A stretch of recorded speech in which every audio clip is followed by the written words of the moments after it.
Boa noite. Jesus nos abençoe em mais essa oportunidade. Meu aluno, não de música. Esse tema de Jesus e atualidade é muito propício para esse momento do ano, aproximando aí as comemorações, ou melhor, as reflexões sobre a passagem de Jesus aqui na Terra, o seu sofrimento, todos aqueles problemas que ele sofreu, e a sua ressurreição, que é a parte mais importante. E Jesus e a atualidade é o título de um livro bem pequenininho, de Divaldo Franco, através do espírito João de Ângeles. E João de Ângeles, através de sua psicologia profunda, nos traz reflexões muito importantes a respeito de algumas situações contemporâneas. Na verdade, são 20 situações contemporâneas e que tem muito a ver com o nosso dia a dia. E ela faz um paralelo entre essas situações, esses tópicos, esses 20 tópicos, e Jesus. Como é que Jesus procederia nessas situações e qual o aconselhamento da psicologia profunda ao seu olhar, à sua visão, ao seu ponto de vista em relação a esses pontos importantes. Hoje nós escolhemos apenas 5 desses 20. Nós vamos falar da coragem, da responsabilidade, também da decisão, da revolução e, por último, das posses. Então nós vamos refletir acerca desses cinco temas à luz de João de Ângeles. Na verdade, a gente pode observar que tudo em nossa vida depende de coragem. Mas as pessoas têm uma visão diferente de coragem. O que seria coragem? Havia um rapaz, essa história foi publicada no jornal Estado de São Paulo em novembro de 2009, uma história verídica de um menino de 8 anos que era criado praticamente pelo seu irmão mais novo de 10 anos. Por quê? Porque os pais trabalhavam fora de casa durante o dia todo e essas duas crianças viviam praticamente uma ajudando a outra. O garoto de 8 anos, ele vivia um problema muito grave na escola. Não tinha rendimento, era motivo de chacota na escola, na sala de aula. As professoras, inclusive, incentivavam isso, colocavam ele à exposição de todos, através de crítica. E ele, como consequência disso, não tinha rendimento, ia muito mal e perdeu por 2 anos consecutivos na mesma série. Revoltado, esse menino, ele com uma arma de brinquedo, assaltou a cantina da escola. A decisão da instituição foi expulsá-lo. Ele foi expulso, e mais revoltado ainda, passou sem obrigação nenhuma, sem tarefa nenhuma, sem ocupação nenhuma, passou a viver na rua, a maior parte do seu tempo na rua. E foi na rua, com o passar dos anos, que ele aprendeu a assaltar, a roubar de forma verdadeira, a usar drogas. E a partir de um tempo, ele então percebeu que os seus amigos de má vida ou morriam ou eram presos. Ele passou a refletir bastante sobre isso, sobre o destino que ele poderia ter em continuar naquele mundo. O que ele fez? Procurou uma fundação em um bairro periférico da cidade, que ele conhecia, pediu ajuda e uma das pessoas ali responsáveis pelaquela casa orientou primeiro a sair da rua e começou a orientar através de livros, dando livros para que ele pudesse ler. E o livro realmente foi um impacto na sua vida, ele passou a ler cada vez mais livros, percebeu que ali havia um grupo de estudo, jovens fazendo cursinhos pré-vestibular. Ele então se interessou, terminou o ensino supletivo aos 21 anos, fez vestibular, buscou um emprego e voltou à escola que foi expulso, desta vez como professor de português. Fez uma pós-graduação em educação social e passou a trabalhar em uma instituição semelhante da qual ajudou ele. Ele publicou um livro contando a sua história e é exemplo para muita gente que precisa decidir mudar. É uma história verídica que nós repetimos e que teve como base algumas questões importantes que servem para a gente refletir. O nome da reportagem reportagem do Estado de São Paulo, jornal, o ladrão que virou professor. Essa história desse rapaz, ela traz as reflexões no campo da intuição. Ele foi intuído, deixou penetrar essa intuição, esse sentimento, essa vontade de mudar, procurou ajuda, que é o mais importante, porque não basta querer, nós temos que procurar ajuda, e procurou ajuda no lugar certo e decidiu mudar. O mais importante de tudo é decidir mudar. Porque muitas vezes nós queremos mudar, mas falta coragem, falta decisão, falta responsabilidade, falta revolucionar a nossa vida. E para revolucionar a nossa vida, nós precisamos decidir. E ele soube decidir, e decidiu bem, e resolveu mudar. Parece uma história muito bonita, mas aconteceu. É possível. Porque muitas vezes nós queremos mudar, mas esse desejo não passa da vontade. E na vontade morre, porque nós não temos a força de superar os obstáculos. E aí ficamos no comodismo. E o comodismo nos entristece, nos torna fracos. O comodismo nos torna pessoas medrosas. E nós temos que, com base em Jesus, naquilo que ele ensinou, no evangelho dele, tomar coragem, revolucionar nossa vida, responder pelos nossos atos, ver nas posses algo que nós precisamos, mas que não é o necessário. E, acima de tudo, decidir. Decidir é o mais importante. Essa história que nos deixa felizes, porque é verdadeira e serve de reflexão, ela vai ser base para o que nós vamos começar a falar agora do livro Jesus e a Atualidade. Então, Jesus ele não concordava com muita coisa. Joana de Anjos fala isso. Ele não concordava com o crime disfarçado de legalidade, com a injustiça apoiada nos poderosos. Essa parte é mais poética, que ela cita. Ele não concordava, por exemplo, com a arrogância disfarçada de humildade.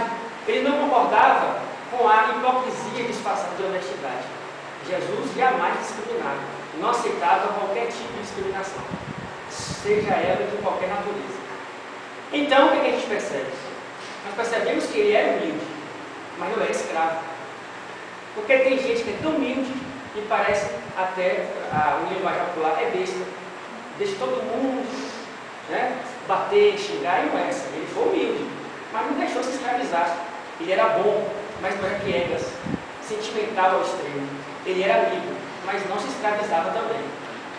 Então, o mais importante dessas reflexões que nós tiramos da vida de Jesus é que nós devemos fazer um paralelo, nos autoavaliar diante de todos esses ensinamentos que ele traz. Na medida que a gente nos autoavalia diante dos ensinamentos de Jesus, nós vamos, pouco a pouco, desatando as amarras, as algemas que nos prendem ainda aos medos, à insegurança, à instabilidade, ao sofrimento físico, ao sofrimento moral. E o mais interessante disso tudo é que a gente vai nos animando. Nós vamos nos animando porque nós vamos conquistando, nós vamos superando essas barreiras. E se a gente falhar? A gente aprende com a falha. É mais ou menos assim. Nós devemos aprender encarar as nossas limitações, encarar as nossas angústias de forma natural. Elas fazem parte do nosso caminhar. Elas fazem parte, elas estão aí para servir de aprendizado. Essa deve ser a postura espírita, de ver os problemas, nas dificuldades, nas nossas limitações do dia a dia, uma coisa natural. À medida que a gente percebe isso, nós vamos ter uma vida mais feliz, uma vida mais tranquila. Mas de onde mesmo nasce essa coragem?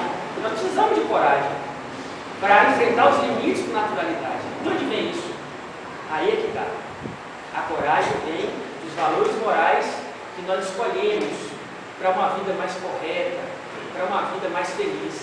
É daí que nasce a coragem. Se a gente começa a decidir a fazer boas escolhas, nós vamos conquistando valores que vão nos ajudar a ter forças para enfrentar com naturalidade as nossas limitações. E como exercitar a coragem? Segundo João de Ângeles, nós devemos permanentemente exercitar essa coragem no dia a dia, começando com rompendo aquelas pequenas barreiras que nos apresentam. Por exemplo, a timidez, o medo de fracassar, o complexo de inferioridade. Eu não consigo, eu não posso, quem sou eu? Ah, não, eu não consigo não. Começando a romper essas coisas, esses medos, as doenças reais, e na maioria das vezes, as doenças imaginárias. E repetimos, à medida que nós vamos vencendo isso, essas barreiras, o medo, a insegurança, nós vamos conquistando ânimo e nós vamos aprender também com os erros. Então a pessoa corajosa, quando ela chega nessa fase de encarar as coisas com naturalidade, criar a postura espírita, e ela nos ensina a ter essa postura, nós vamos perceber que ela confia. A fé, a esperança, a fé é esperança, a fé é confiança, ela confia. Ela confia, ela espera e age de maneira segura, no momento certo, no momento próprio. Diferente da pessoa precipitada, que é imprevisível e acaba cometendo irresponsabilidades. Então a pessoa corajosa, ela é acima de tudo segura de si, do que está fazendo. Esse foi o ponto coragem, segundo o livro Jesus e a Atualidade. O outro ponto importante, que é a decisão, que foi a moral da história do ladrão que virou professor no início da nossa conversa, a decisão nós vamos ter que buscar uma reflexão evangélica. No Evangelho segundo o Espiritismo, no capítulo 23, Allan Kardec coloca um pequeno fragmento de uma passagem do Evangelho de Lucas, no capítulo 9 do Evangelho de Lucas, em que Jesus, conversando com algumas pessoas, fala para o jovem: segue-me. E o jovem então disse: mestre, permita-me ir enterrar meu pai. E Jesus pronuncia aquela frase séria: deixai aos mortos e cuidado de enterrar os seus mortos. Por vós, ide anunciar o reino de Deus. Essa frase ela dá pano para manga e é a chave do tema decisão do livro em questão. Decidir. O jovem não decidiu. Ele foi enterrar o pai e não voltou. Mas nós vamos refletir acerca das intenções desse jovem. O que ele queria na verdade? Será que ele estava preocupado com o pai? Será que ele tinha consciência do seu dever realmente de filho e de cumprir aquela obrigação? Ou será que ele queria mostrar uma imagem de filho cuidadoso, fiel, merecedor da herança? Ou será também que ele queria, ou melhor, não queria renunciar à sua juventude? Era muito difícil para ele deixar tudo e seguir Jesus. Uma nova postura, uma nova decisão na vida dele, muito séria. E aí, essas são as perguntas, as hipóteses. O que será que fez com que o jovem negasse isso? Mas tem outra coisa. Na melhor das hipóteses, digamos que ele estivesse preocupado realmente com o pai. Qualquer um poderia enterrar o pai, mas somente ele poderia se iluminar. Ninguém poderia fazer isso por ele, somente ele. É o nosso caso. Nós sofremos de ver pessoas amigas, familiares sofrer em problemas. Nós fazemos a nossa parte, oramos, damos conselhos, mas eles demoram muito sofrendo. Mas um dia, e tudo passa, como diz Emmanuel, nós vemos que eles conseguem. Por que eles conseguem? Porque eles foram capazes de tomar uma decisão que vai exigir maturidade e tempo para que eles tomem essa decisão, mas tomaram a decisão. Então, o jovem, só ele poderia fazer isso, se auto-iluminar, mas ele não fez. Talvez a desculpa dele foi uma forma nobre de dizer a Jesus que não queria compromisso, que enterrar o pai, mas que depois ia pensar. E assim foi. Ele saiu e não voltou mais. Nossa vida tem muito disso. Nós queixamos demais dos problemas, mas nós não podemos esquecer de tomar decisões certas. Nós não podemos esquecer de que nós estamos aqui não para sofrer. Nós estamos aqui reencarnados por 3 motivos: para aprender, reparar e, acima de tudo, nos educar. Então, muitas vezes adiamos e acabamos não fazendo as escolhas certas, as escolhas escolhas verdadeiras que nós devemos fazer em nossas vidas. Adiamos e não decidimos. Então que possamos escolher o melhor, que possamos escolher o que é verdadeiro, o que é certo. Na medida que a gente faz isso, nós vamos percebendo que os nossos problemas, eles vão mudando de aparência. As nossas aflições vão diminuindo. E nós vamos ficando mais em paz. Essa é a postura espírita. De encarar a vida de uma outra forma. Jesus sabia, no fundo, ele sabia que aquele jovem não foi por tais motivos, mas ele o deixou livre. O jovem decidiu ir, não voltou. Será que o jovem perdeu a oportunidade? Perdeu a oportunidade. Mas será que ele está condenado? Não. É sempre tempo de recomeçar. À medida que a maturidade nos ensinar que é o momento certo de decidir, nós vamos decidir. E decidir pelo melhor. E encarar os problemas de uma outra forma. Esse foi o ponto de decisão. O outro ponto importante é a responsabilidade.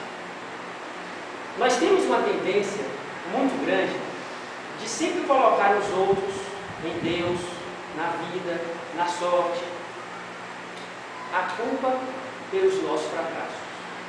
Essa é uma tendência natural do ser humano. E nós não tomamos consciência de que nós somos responsáveis pela vida. Nós somos responsáveis por encarar a razão da existência humana. Que a vida tem finalidades e tem metas. Ser responsável nada mais é do que tornar-se responsável, assumir papéis, trabalhar e assumir esse trabalho diante da vida. É isso que é ser responsável. Saber fazer, como fazer e quando fazer. Isso que é ser responsável. Na medida que a gente começa a ser responsável, nós vamos aprendendo com o Evangelho, a refletir em cima do Evangelho, e a importância de estudar o Evangelho, sobretudo em família e em casa, é tirar dele reflexões profundas, comparar com a nossa vida, contextualizar. E quando nós contextualizamos o Evangelho e as lições de Jesus, nós vamos perceber que ele nos ensina deveres, necessidades reais, objetivos legítimos para a nossa vida. O Evangelho tem esse poder de fazer isso. Então, o que vai acontecer? A pessoa responsável é aquela que começa a canalizar as suas energias saudáveis em algo que é bom, favorável. O que vai acontecer com isso? Uma renovação moral. Então a renovação moral, ela começa com o espírito responsável, que sabe canalizar suas boas energias em algo que vale a pena. Essa é a raiz da questão. Quando a gente começar a fazer isso, nós vamos perceber que as pessoas não são culpadas pelos nossos fracassos e sucessos. Nós é que somos culpados.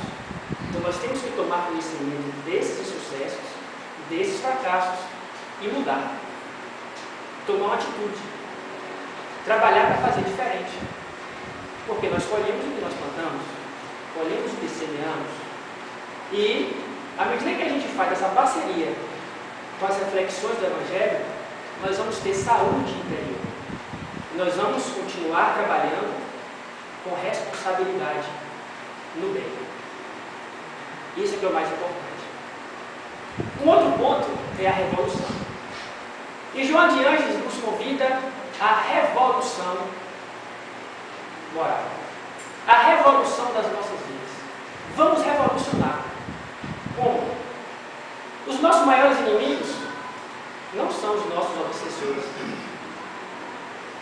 A gente acha, bota culpa em tudo na nossa vida os obsessores. Também, eles atrapalham muito. Mas os principais inimigos da nossa vida, os nossos maiores inimigos, segundo João de Ângeles, são aqueles que estão dentro do nosso íntimo. Esses são os nossos maiores inimigos. E para tirá-los de dentro, precisa de muita força, de um grande esforço. Muito esforço. E, segundo ela, só com muito trabalho, com muita persistência E com o tempo é que nós vamos conseguir tirar esses inimigos que moram dentro da gente. O medo, a insegurança, etc. A falta de vontade, querer, de deixar se levar pelos prazeres, pelos vícios, etc. Não querer progredir, etc. E aí nós vamos perceber o seguinte: Jesus ele nunca se irritava com ninguém, ele nunca perdia paciência com ninguém, muito menos com o rapaz que decidiu enterrar o seu pai primeiro. Ele tinha conhecimento disso, que cada um tem o seu tempo, que cada um precisa de persistência e de trabalho para se melhorar. Isso é uma verdade. O que acontece conosco?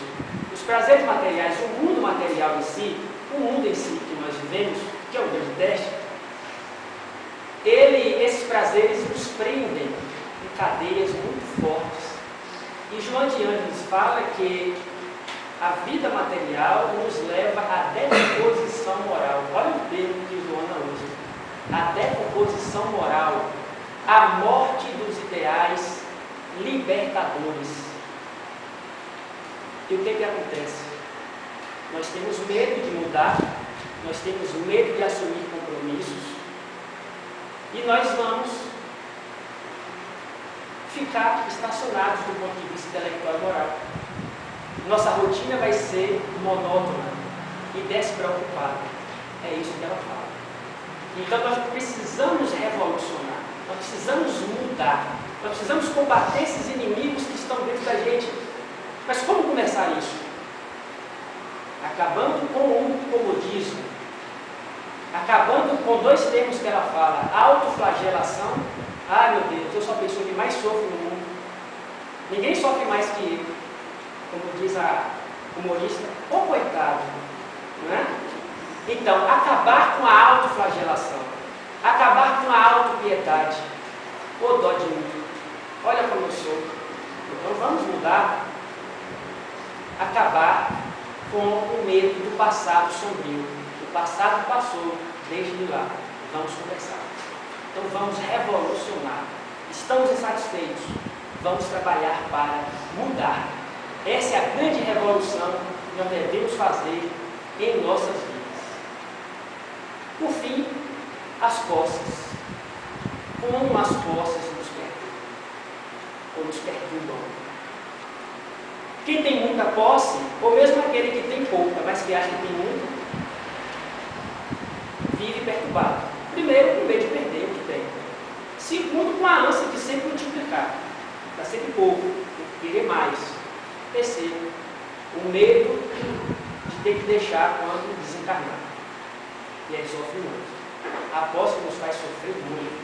E o mais importante, as posses, elas endurecem o homem, porque nós perdemos a capacidade de sentimentos nobres, como a compaixão, como a solidariedade, como a caridade. Um outro ponto importante, que quem acha que tem muita posse, eu acho que a posse é tudo, nós precisamos ter posse para ter uma vida confortável, faz parte da evolução. Nós precisamos nos manter para poder passar por esse estágio na vida terrestre. Mas isso não é tudo, a posse não é tudo. Então, um outro problema da posse é a questão do achar que as pessoas têm que servir a você. Todo mundo tem que saudá-lo. E não é bem assim. A pessoa que acha isso, as pessoas que acham isso, elas perdem uma grande oportunidade do serviço. E o espírito de serviço, ele enobrece e dignifica o progresso. Então, geralmente quem tem posse espera ser servido e não serve como divino. Esse é o grande problema. Aquele rapaz que preferiu enterrar o pai, que não seguiu Jesus, não tinha ainda a maturidade para entender o que é o bom, o que vale a pena, o que é verdadeiro, ele queria estar com Jesus. Queria muito desfrutar da companhia de Jesus. Mas ele queria fazer isso sem dar nada em troca. Nada em troca não em termos materiais, mas o dar nada em troca em termos de esforço, de trabalho, de serviço, de decidir mudar. Ele não quis dar isso em troca. seguir o seu caminho. Ele queria desfrutar, mas não desfazer de nada, esse nada, o esforço, o trabalho e o serviço. O que acontece muitas vezes conosco. Nós queremos ajudar, mas não nos esforçamos, não trabalhamos, não prestamos nenhum serviço. E aí, nós acabamos adiando a nossa evolução. Mas existe aí uma grande verdade. A grande verdade, segundo Joana de Ângeles, é que nós não temos nada. Nós não temos nem a nossa vida. Nós não temos o direito de tirar a nossa vida ou fazer de tudo para atrapalhar a nossa vida. Nós não temos nem a nossa vida pertence a Deus. Nós não temos nem o nosso corpo. Ele vai se perder, vai se decompor. A grande verdade é essa. Nós somos o que então? Nós somos verdadeiros usuários nesta vida. Tudo que nos chega, passa. Tudo que nos chega, passa. Lendo o prefácio de um outro livro, Jesus no Lar, do espírito Ney Lúcio, através da psicografia de Chico Xavier, é muito importante ler o prefácio dos livros, levar essa dica. Ney Lúcio coloca que os historiadores veem Jesus como um objeto de estudo, através das escrituras sagradas. Os filósofos veem Jesus como algo polêmico, que tem que ser questionado, estudado, refletido. Nós cristãos vemos Jesus como um grande benfeitor providencial, e ele é realmente isso.